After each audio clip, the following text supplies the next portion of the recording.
first novel. Tell us about the experience of being a novelist.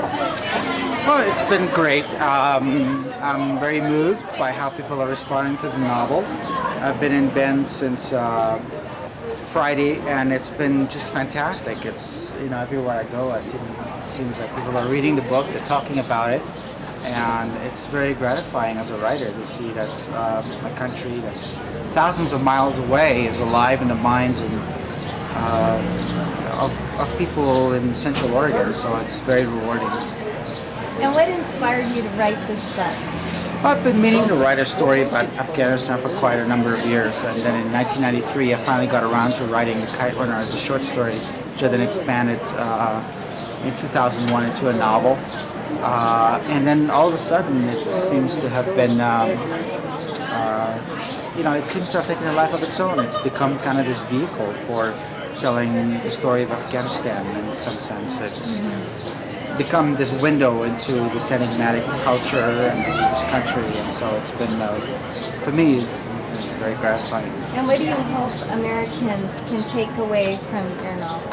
Well, I mean, I hope that they take away what they tell me they're already telling me that they're taking away from it, namely that it's a country of people very much like just your average people. I mean, I hope the novel has humanized Afghans to a certain extent and put a personal face on this very distant and foreign country, and so that the next time people see a news item about Kabul or about Kandahar or about Herat or some city like that, it hits them a little bit more of a personal level. So it seems to have done that, because I get a lot of emails from readers who say, they didn't really know much about Afghanistan at all until they read this book, and then now they feel a personal connection to the country. So that's very gratifying.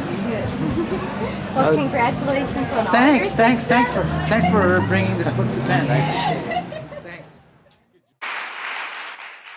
Khaled Hosseini was born in Kabul, Afghanistan in 1965. He is the oldest of 5 children. His father worked for the Afghan Foreign Ministry, and his mother was a teacher of Farsi and history at an all-girls school in Kabul. In 1976, Khaled's family was relocated to Paris, France, where his father was assigned a diplomatic post in the Afghan embassy.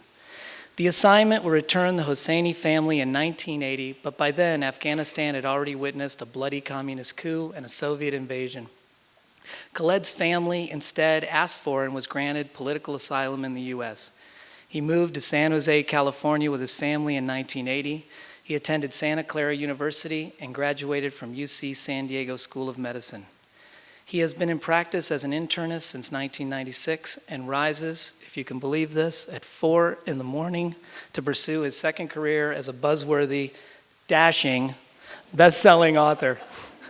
He is married and has 2 children. The Kite Runner is his first novel. Could you please put your hands together and welcome Khaled Hosseini.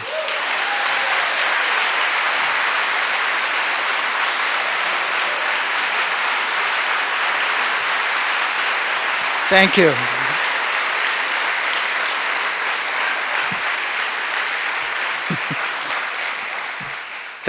Thank you. We were just backstage, and I told Aaron, when you go out there, you have to use the word glamorous or dashing.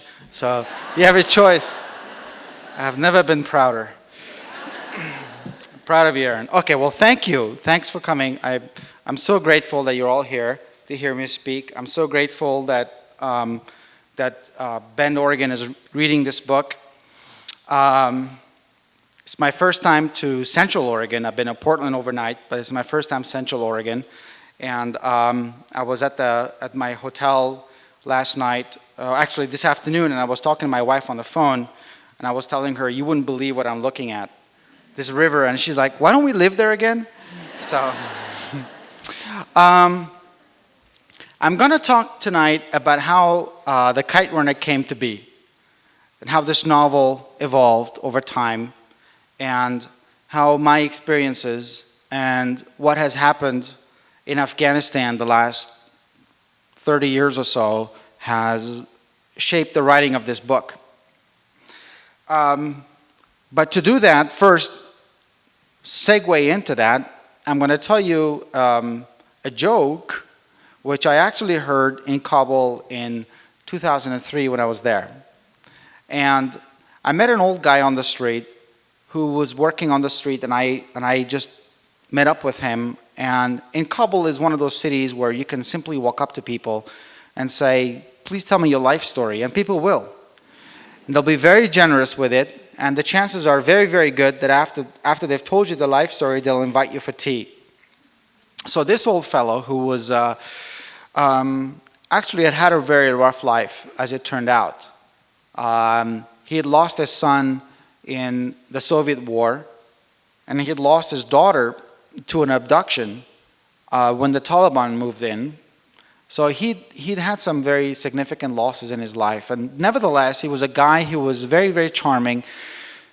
One of these people who had this kind of very friendly, kind of threatening look about him. In other words, he seemed like he was on the verge of always pulling your leg.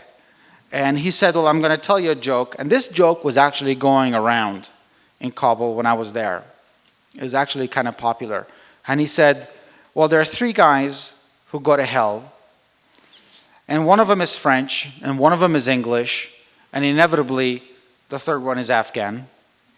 And I add the word inevitably. He didn't use that word. But the French guy walks up to the devil and says, I want to call my family. I have family in Paris. I really miss them. I'd like to call them. And the devil gives him the phone. The guy talks for 30 seconds. And then the devil makes him hang up and says, it's going to be €1 million. So the French guy pays it. And then the English guy says, well, I have family in London, and I'd like to give them a call. So he gets on, and he talks for about 30 seconds. And afterwards, he hangs up, and the devil says, well, that's going to be £1 million. And the English guy pays it. And then, of course, the Afghan guy says, God, I have so much family in Kabul. I'd really like to talk to them. And he gets on the phone, and he talks and talks and talks and talks and talks and talks and talks, and it goes on and on. And finally, he hangs up, and the devil says, why don't you hand me 50 Afghanis? Which is, if you do the currency, it's like $1. So the French guy and the English guy say, what happened here? How come you charge us so much? And the devil says, well, his call was local.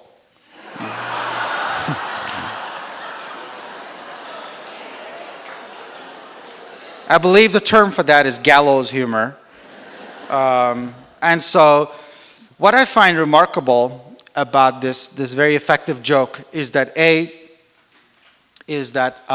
was told by this old man who had such a rough life.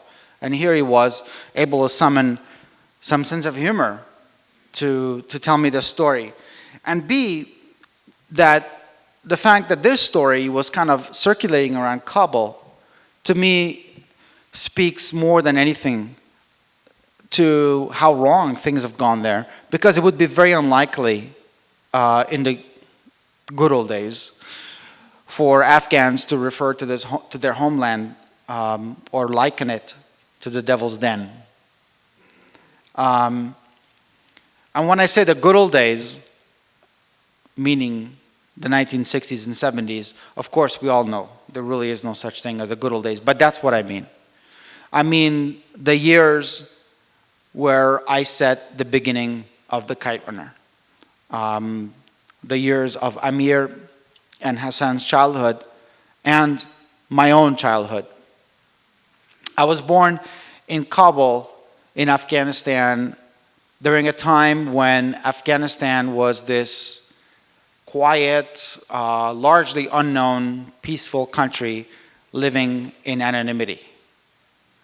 This was a time when I seriously believe a lot of people would have had a very hard time even pointing it out on a map.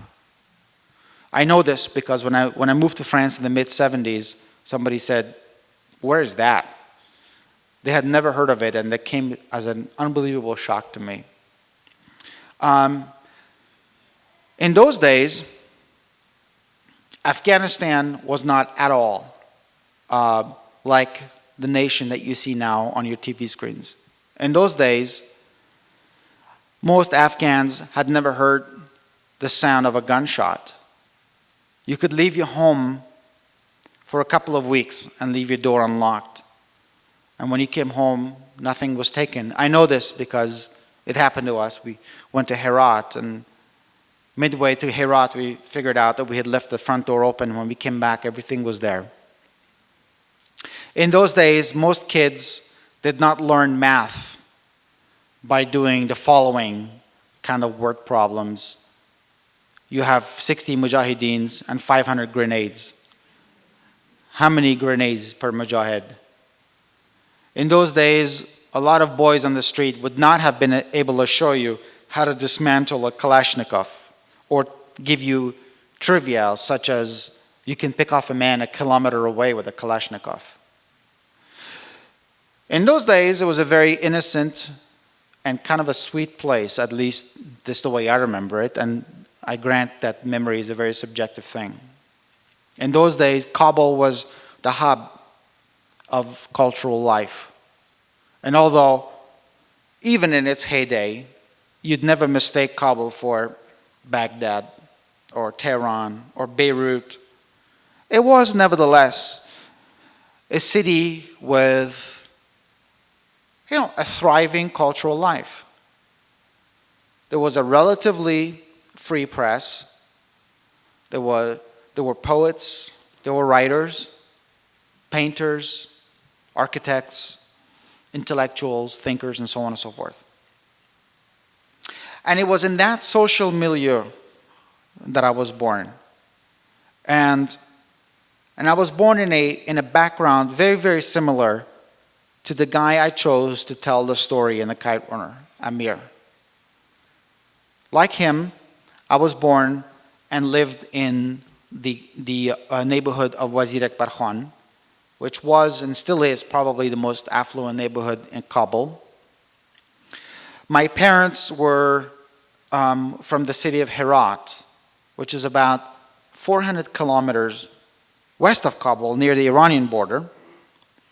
And they were very literate people, lovers of poetry and literature. And they had married at a very young age, in their early 20s. And I guess they had had a crush each other for a long time. And they'd known each other all their lives because they were first cousins, after all. And that was sort of the custom. You married your first cousin, and then everybody else was second choice. So if somebody didn't have a first cousin to marry, it was like, oh. So they married.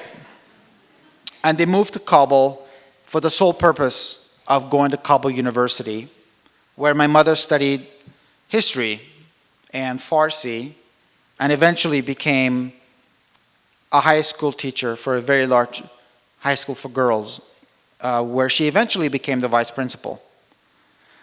And my father studied political science and eventually landed a position as a diplomat in the foreign ministry in Kabul, which was at the time really as prestigious a job as you could get. My early sort of memories from my parents are kind of very glamorous and fleeting. I will always remember my father in those years as a young man who was tall and stood very straight, and he had this nice suit, and he had thick black hair which he combed back, and he had a thick mustache, and he stood on the steps of the foreign ministry, and I remember him shaking hands with people. And I remember my mother dressed in her school uniform, perpetually on the verge of running off to school, getting ready for school. And my parents were socially very, very active people. They knew poets, and they knew writers, and they knew diplomats, and they knew these aristocrats, and they knew writers, and they knew all these folks. And so my life in Wazir Akbar Khan in Kabul, I remember that life as very, very rich socially. And I remember my house as this revolving door of people milling in and out into this big house that had a big yard with trees and bushes and so on. And I remember poets and writers and so on coming in, and endless birthday bashes and cocktail parties with the ambassador of France or whatever. And I remember these wintertime kite tournaments, which my cousins and my brother would play in and fly our kites and try to beat the guy from the next neighborhood. But along with all of this kind of warm and fuzzy stuff, which may sound almost kind of idyllic, I remember also that we always had servants. And that to me at the time, it was simply how life is. And it really wasn't until I was a grown-up that I began to see this kind of sort of a trite thing in a brand new light. And I remember that virtually all the servants that I remember were ethnic Hazaras, meaning they belonged to this minority ethnicity, which was the most oppressed ethnicity in Afghanistan. Descendants of the Mongol Empire, the only ethnicity that was primarily Shia Muslims. And I remember one man in particular who my father hired in the 1970s, and he hired him to be a cook in my household. And I remember the day I met him. His name was Hussein Khan. And we met, and there was this very immediate mutual affection between him and me. And at the time, I had no idea, of course, that this grown man was going to inspire a character that I would write in a novel some 30 years later, a couple of continents away. But Hussein Khan was a cook in my household, and he was an ethnic Hazara, and he was one of the nicest, sweetest, kindest people I've ever met in my whole life. Incredibly affable, very gentle, sweet-natured man, and very, very shy. And he, in many ways, became what Hassan is to Amir. He was very loyal to me, and very kind to me, and he treated me probably way too well. He would fly kites with me and go running after them, and he would take me to the park, me and my brothers and my cousins and so on. And I remember he took us to see Godzilla, which played at Cinema Park, the greatest movie theater in the history of mankind. And while we were watching the film, he leaned over and said, "All those guys on the screen, they're my cousins." And he became mythical then to me. But he was an illiterate man. And it seems sort of trite now, but then it really struck me. I was like, wow, how come you can't read and write? I can. And he said, nobody in my family has ever gone to school. So kind of guilelessly, I said, well, I can teach you. And he said, okay. And we sat down, and I, in essence, became this grown man's teacher, even though I was like in 3rd grade.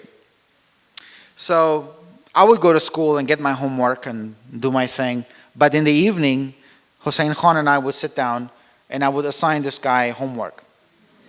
And I would tell him, okay, you have to write Aleph, which is A, 50 times, and you have to write Be 50 times, and so on and so forth. And we kept going, and I got bored with it after a while, but he said, no, you have to keep going, we have to keep going. And we did keep going, and eventually he learned how to read children's books. And by the end of a year and a half, he was actually, largely because of his own efforts, was beginning to read the newspaper, albeit very slowly, but he was beginning to read it. I can't sit here and say that I had such lofty goals and so on. To me, it was really a game. To me, it was like, this is fun. I get to be a teacher. For him, for this guy, it really was a life-changing experience, and I didn't really appreciate it at the time. He ended up moving away, and he moved to central Afghanistan, which is a very rugged, mountainous, underdeveloped area, which is where a lot of Hazaras live. And he moved there because his father had become sick, and his father had found him a bride and was going to go get married. So he moved there, and I actually never saw him again. I missed him terribly when he left. Very, very badly. And then you know how children are, they move on. And after a few weeks, I moved on, and I was over it. And then he sent a letter about a year after he left. He sent a letter, which, of course, there was no real postal service, but the letter was handed to someone who was going somewhere, and they knew someone who was going to Kabul and so on. And the letter ended up with my father. It was handed to him. And my father, the letter was addressed to him, but at the end of the letter, Hussein Khan said a very touching thing. He said, Mr. Hosseini, please thank your son, Professor Khaled, for what he did for me, and tell him that I would do anything for him 1,000 times over. So that little phrase, which is a common Afghan saying, always stayed with me and became eventually the refrain between these two boys in the book. By that time, Afghanistan had undergone a very radical change. It had been a monarchy for over 200 years. But in 1973, the king was in Italy getting medical treatment, and his cousin, named Daoud Khan, who was a former prime minister and a very politically ambitious man, had staged a bloodless coup while he was away. And I remember that coup because my brother and I woke up in the middle of the night and we heard this rumbling and these really loud noises.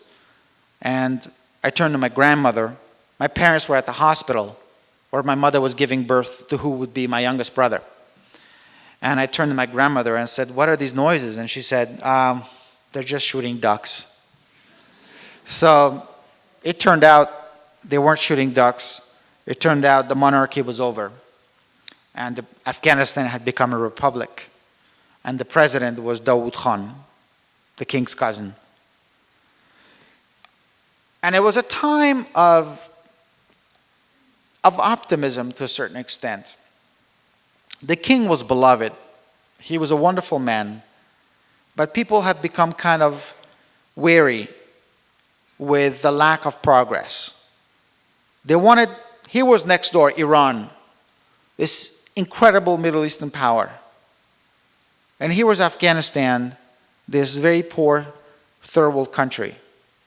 And people wanted Afghanistan to improve. They wanted Afghanistan to modernize.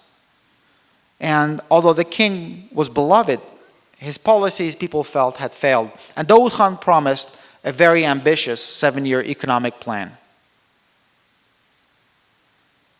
And so my father named that youngest son, my youngest brother, Daoud, after Daoud Khan. And he was born the night of the revolution, and predictably, to this day, he's teased and known as Revolution Boy. Bache Inqilabi means Revolution Boy. There were rumblings, however, that the folks who had given a hand to Daoud Khan to acquire his power and who had helped him stage this coup were the communists. And that in return for helping him, they were going to want favors. But Daoud Khan was distancing himself from the Soviet Union and distancing himself from the communists.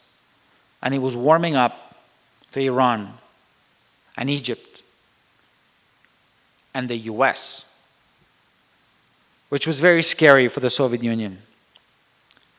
And there were rumblings that eventually patience with him was going to run out in Moscow.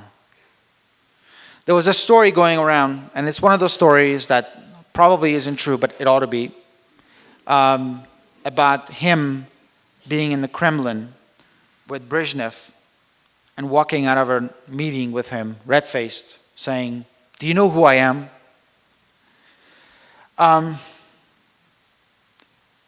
He was an ambitious man, but with maybe an inflated sense of ego and self. Nevertheless, to me, I recognize this as an adult. At the time, I was going to school. I was going to the school that was built by the French. It was called Istiqlal, which is a school where Amir goes to, which incidentally means independence. And the school, I was taught there by French Jesuits. And I had become a sort of this amateurish, prolific writer because I was writing these short stories. And I had discovered my love for books and writing. And I was writing a short story very frequently, and I was writing these plays in which I would cast my cousins and my siblings, and I would threaten them that they had to be in them. But I was reading a lot of Farsi poetry, both because I loved it and also because my family is very literate. My parents were from Herat, which was the hub of Persian literature. So they were very literate people. There were always books around the house. But I was also reading a lot of translated novels. And I was reading them in Farsi. They were translated in Iran, brought into Afghanistan. And I would go to this, my favorite bookstore, and spend all my allowance on books. So I read kind of pulpy, seedy novels, like the Mike Hammer guy, Mickey Spillane in Farsi. And I read the Ian Fleming in Farsi, James Bond. But I also read other things like Hemingway in Farsi. I read The Old Man and the Sea for the first time in Farsi. And I read a condensed version of Don Quixote in Farsi. And I read Ivanhoe, a condensed version of Ivanhoe in Farsi. And I loved those novels. And then in 1976, the first incredibly lucky thing happened to me.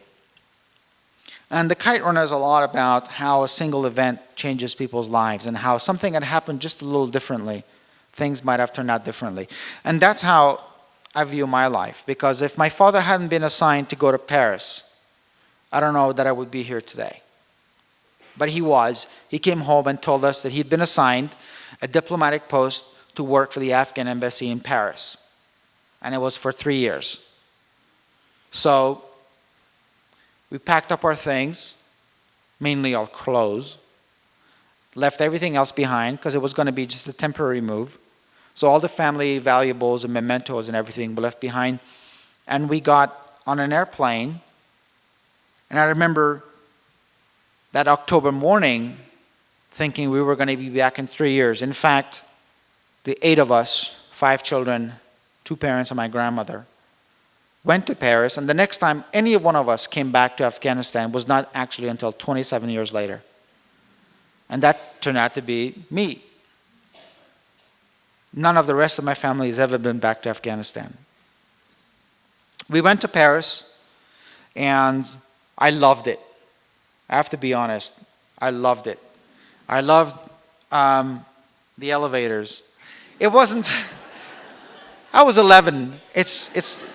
I wasn't impressed by the Louvre and all that stuff. I was impressed by how fast these elevators went up to the 30th floor and how fast the cars could go. In France, I learned to speak French and I learned to write in French, and very quickly I began writing stories in French.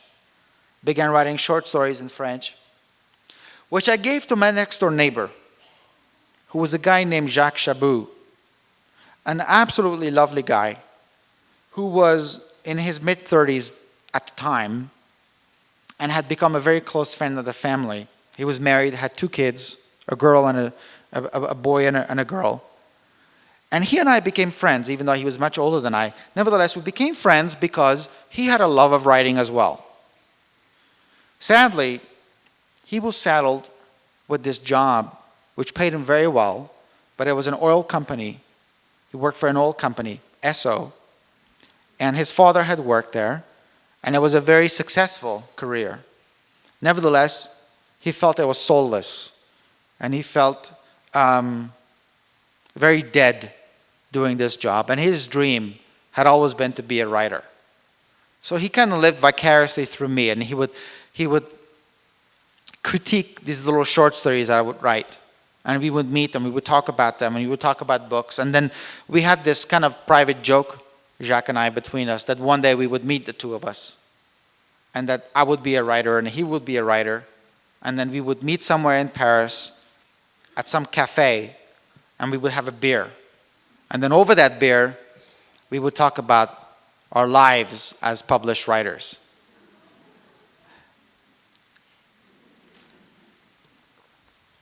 And then one day, in April of 1978, I came home from school, and my sister was at the door, and she said to me, she said, Khaled, there's been another coup in Kabul. And that was the day that changed the life of my family permanently, but also the lives of Afghans everywhere around the world. Because that was the day that the communists took matters into their own hands. We learned that on that day, there had been a very swift, vicious, and absolutely ruthless takeover in Kabul in a matter of 24 hours. In those 24 hours, Dawood Khan, the president, and some 20 members of his family, including grandchildren, had been slaughtered in the royal palace. And the communist rebel groups had overtaken the city, the television, and the radio station. And now Afghanistan was in the hands of one branch of the Communist Party, and now it was known as the Democratic Republic of Afghanistan. Almost immediately, what happens in all of these distant countries where there's a regime change, same thing happened in Afghanistan, meaning people who were loyal to the regime before began getting knocked off. And so we began hearing news of people that we knew, friends, neighbors, who were imprisoned, who were beaten and persecuted. And maybe worst of all, sometimes they would simply go missing. And they would leave their families with the terrible agony of not knowing what happened to them. There are too many names for me to mention of people I know who disappeared like that. My father's colleague in the French embassy, who was working with my father, moved back to Kabul against the advice of my father. And within a week, we heard that he'd been executed. And this was a guy who was a good friend of ours. My mother-in-law's brother, who was in the 70s, probably the single most respected songwriter in all of Afghanistan. And he wrote songs for all the musicians of the day. And he was known affectionately as the flute player. He was famous enough to earn a nickname. He disappeared, and he was never heard from again for the generic crime of speaking against the government.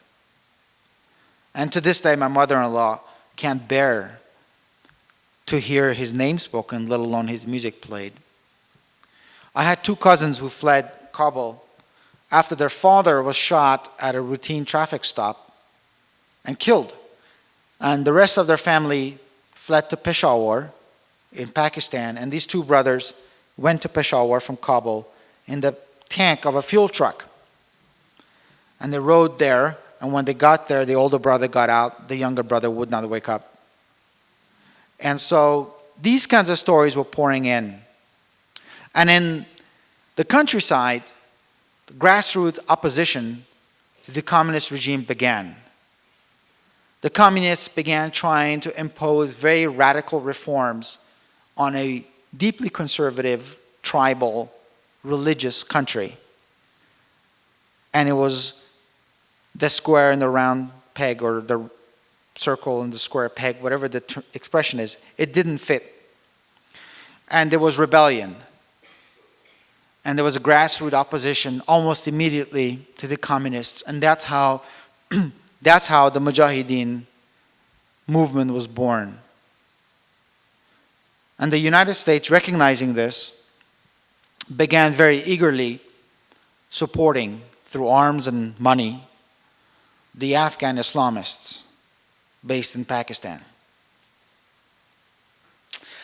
And then in December of '79, still in Paris, we sat in our apartment and we watched on the TV screen images of the Soviet tanks rolling into Afghanistan.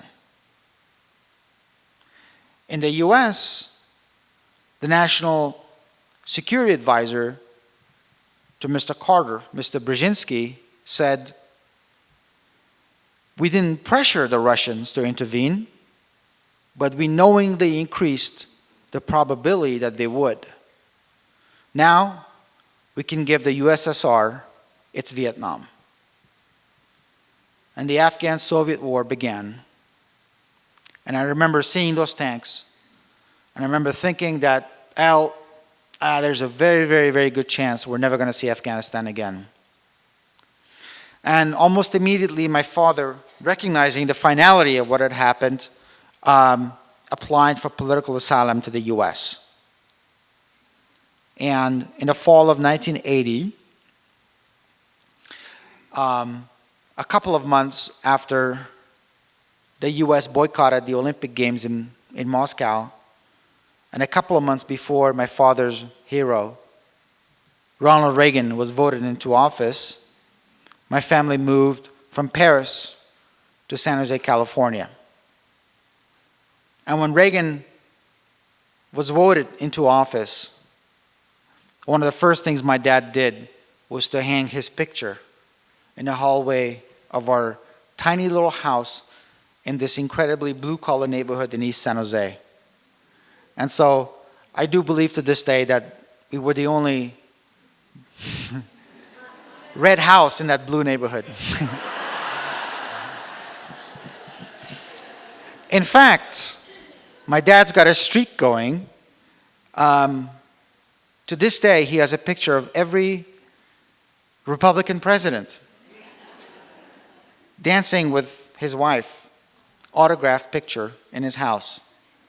Because when Mr. Reagan said that he was going to support the Afghan opposition, and when he called the Soviet Union the evil empire, he said precisely what many Afghans wanted to hear.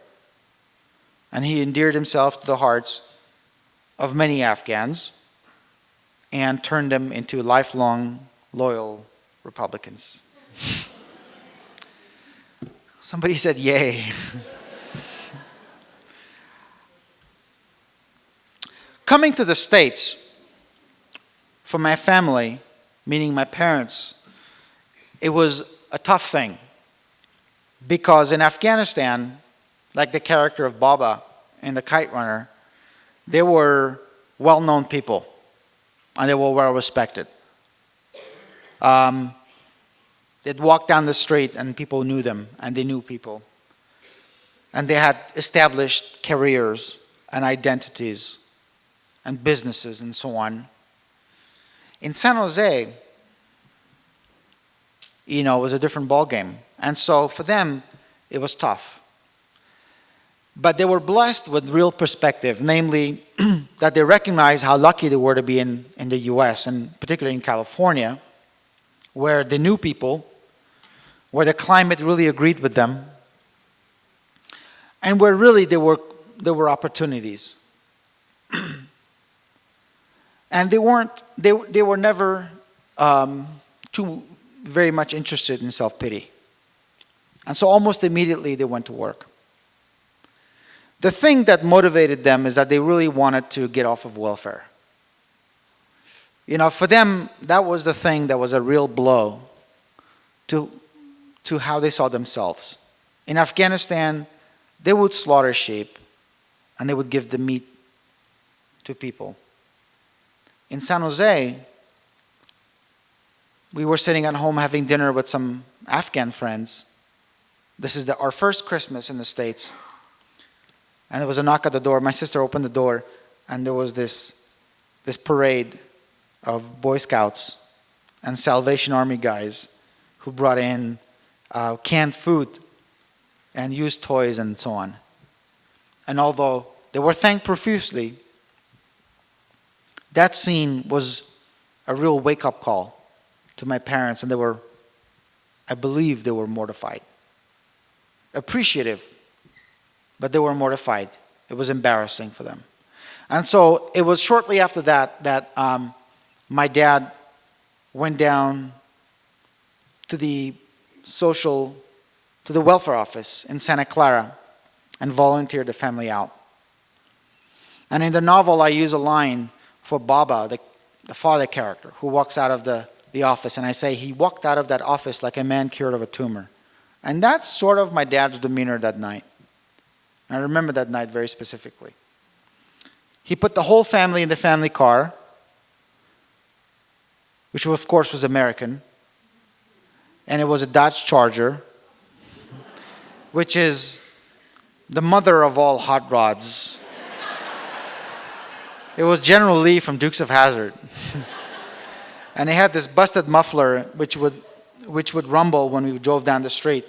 But that's the car he wanted, and that's the car he bought, and he put the whole family in that car, and we went to East San Jose to the Capitol drive-ins, and we watched a couple of horror movies, and we ate chili. So I remember that night very well. Soon thereafter, my mother went to work, and she was, for some time, quite a while, she was a waitress at Denny's.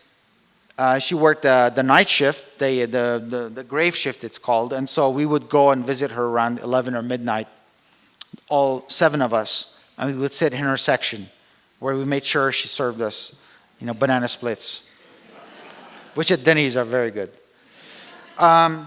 Eventually, she went to beauty school in San Jose and became a beautician, and she found a job in East San Jose at this little hole-in-the-wall salon where she worked actually for the better part of 20 years and had a very loyal clientele and people who she got to know very well over the years. And she worked there until she retired a few years ago. My father began working a whole bunch of jobs. He worked an assembly line. He worked at an insurance company for a while. He eventually became a driving instructor, which he did for about 10 years almost. And he knows every back street in San Francisco and the Bay Area. So he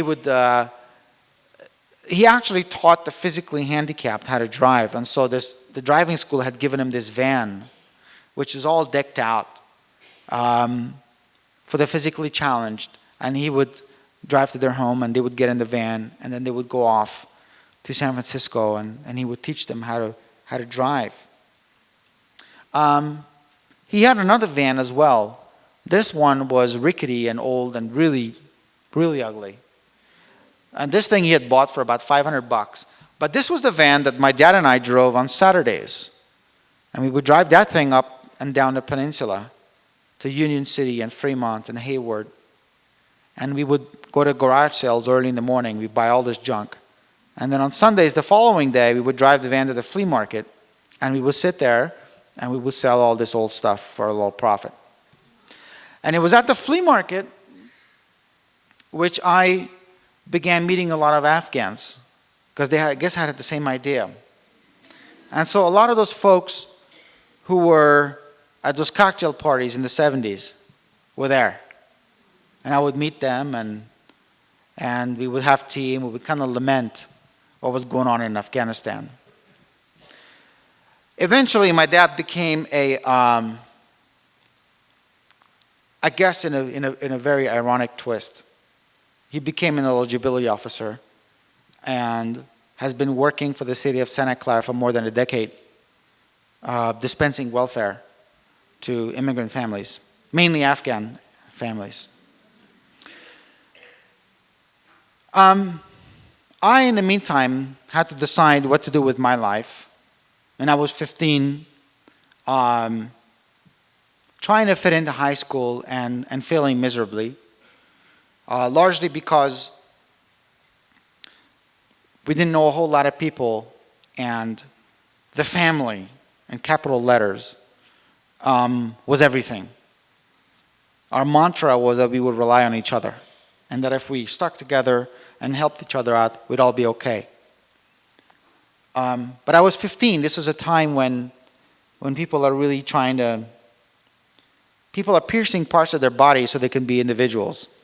And I had a really hard time becoming an individual. And so in high school, I always felt like somebody on the outer fringes of high school culture. And I was mystified and more than a little overwhelmed by it. But we had some good times with my family. And there was no question that there was an expectation that in exchange for all my parents' hard work, that we would make it worth their while.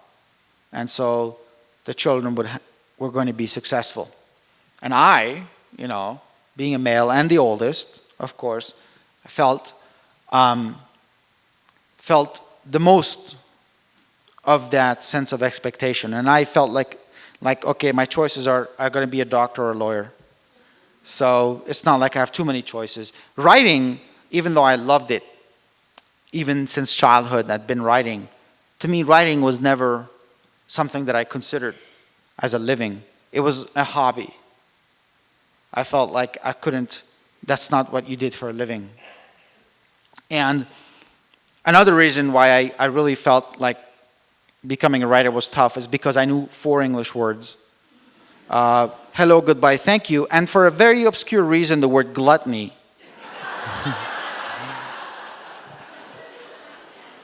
Which is a tragically underused word. And I had been dying to use that word in a sentence. And then eventually the occasion came, and by then I spoke fluent English. And I had was no longer dying to use that word. But eventually I went to high school in San Jose, a high school called Independence, same name as my school in Kabul, which I took as a good sign from somebody. And I did well in high school, learned English in high school, and then I graduated and went to Santa Clara University, which was a Catholic school locally, a private Catholic school, where I was taught by Jesuits, which I took as another good sign. And then I did well in college and got accepted into UC San Diego School of Medicine. Went there, my first time away from the family, a rather tearful farewell. Went to school, to med school, and eventually got into the Cedars-Sinai internal medicine training program. And it was in that first month of medical training that another very, very lucky thing happened to me. I was in the ICU training in that first month of internship, which is a horrible rotation because you're on every third night and you're working your butt off. And miraculously, I had a weekend off. And so I decided that I was going to fly back home from Los Angeles to San Jose up north, and I was going to surprise my family with a visit. And so I took a flight up, and I rented a car in San Jose, and I drove to my parents' house, and I had a hard time finding parking because the driveway was filled with cars, and there was an Afghan party. So there were all these Afghans at my parents' house. There was a card game here, and somebody was playing the harmonium and singing there, and in the yard there was something going on. And so there were people all over the place. And at this party, I met a very lovely Afghan woman, a young Afghan woman, with whom I have to say I was almost immediately smitten. And we talked, just like Amir and Soraya talk at the flea market, and we talked for half an hour. During that half-hour conversation, I learned that Roya had graduated from UC Berkeley, where she had majored in debate, which at the time I thought was, what a great thing. Little did I know.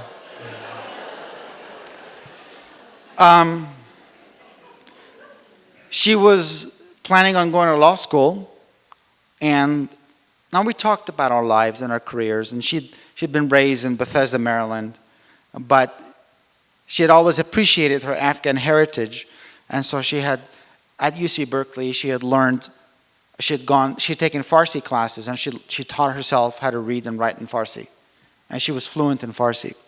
So I was very impressed. Anyway, I flew back to LA the next day, Sunday. And on Monday, Tuesday, Wednesday, I really thought about her. On Thursday, I decided that I had to talk to her again. So I called my sister and asked her to give me Roya Kayumi's phone number, which she more than happily did. And so I took a deep breath and I called. And her father answered. And it turns out he's just a teddy bear of a guy. Really lovely, lovely, friendly guy. But he's blessed with this incredible voice. It's very deep and intimidating. And so every time he picked up the phone, I was terrified. And I would just hang up. And I had visions of him knowing exactly who was calling.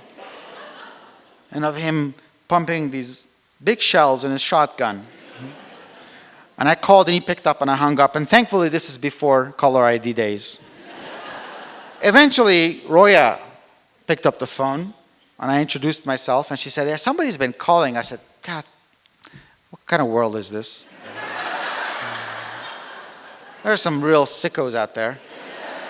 And we talked for about 5 minutes, during the course of which I said to Roya, look, this is, I don't know how to say this, but this is, you know that this is a very honorable phone call, don't you? Well, she said, what do you mean? I said, well, I really would like it if you would allow me to send my father and my mother to ask for your hand. And so she, like any sensible woman who's been raised in the West, asked for more time. So she said, well, look, why don't you call in 10 minutes? And I said, okay. So I hung up and I paced my little studio in West LA. And I will never know what happened in those 10 minutes. But the upshot is that Roya called back and said, fine. So then I called my family and I talked to my parents and I said, Roya Kayumi said yes. And they were very, very happy and pretended that they hadn't invited those people to their home, even though they didn't know I was coming. But I learned much later that they had been trying to kind of accidentally make it so we would meet. Anyway, they were excited. So they got in my dad's new van and they drove to San Ramon with a bunch of family elders and asked for Roya's hand, called me at midnight, said, it's a go. The engagement party is tomorrow night. You have to fly back. And there's going to be about 200 people, so make sure you get here early. So I had to find a way of getting this next day off. So the next morning, Friday, I talked to my attending, Henry, and I said to him, I told him what had happened. And he was so enchanted with this story because it turned out that Henry had been living with Jenny for 12 years. And they couldn't quite decide if they were right for each other. And so he basically ended up offering me a ride to the airport, which I declined, and it became like the ending of one of these awful romantic movies where somebody's always racing to the airport. But I raced to the airport. I really did.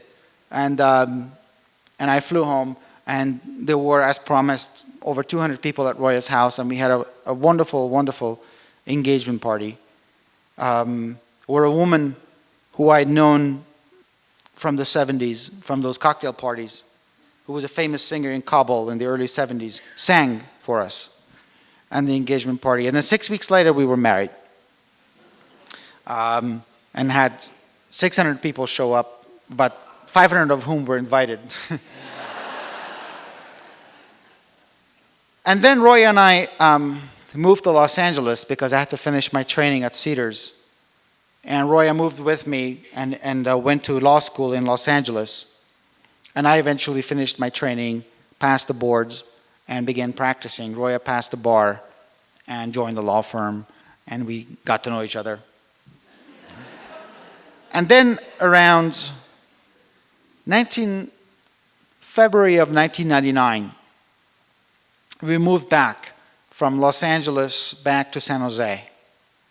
And we called our parents and said, look, we're ready to move back. We're going to start a family soon, and we want you guys to get to know your grandchildren. And so that's important to us, and that's why we want to move. To each other, we said, we're going to have babysitting forever. Suckers. So we moved back. Roya simply transferred offices in the same law firm. So she had a job, and I quit my job in Pasadena, and I had to find new work in San Jose.